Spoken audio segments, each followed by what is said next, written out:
Frustrated by the Windows Portable Device MTP Library DLL software error message? I'm Sophie Chen, a Windows architecture specialist, and I'm here to implement a permanent fix for your Windows environment.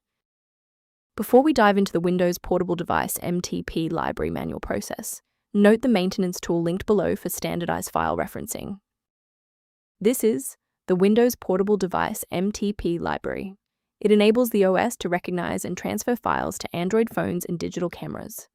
If missing, the internal storage of a connected phone will fail to appear in File Explorer, and the device will be listed as an unknown MTP device in Device Manager.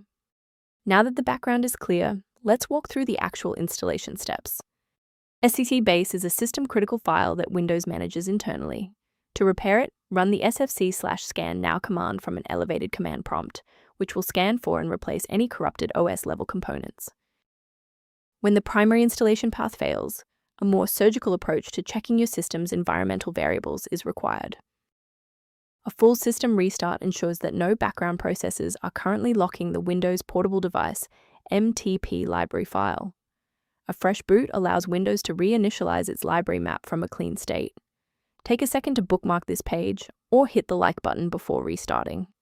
That way, you can easily resume this guide once your system has finished rebooting. Since the restart didn't reset the service, we'll manually trigger the refresh now. If you need to pause the video anytime during these instructions, go ahead. Sometimes a simple restart isn't enough for broken runtimes. Follow these steps to refresh the redistributable files. First, go to Control Panel, then select Programs and Features. Second, find every Microsoft Visual C++ Redistributable 2005 through 2022. Third, right-click each and select Change, then select Repair. If that fails, download the latest all-in-one VC++ redistributable package from Microsoft's website. Please note that for DLL files with numbers, the number tells you which version to repair. For example, 120 equals 2013. A quick professional note on security. Sourcing components correctly is just as important as the fix itself.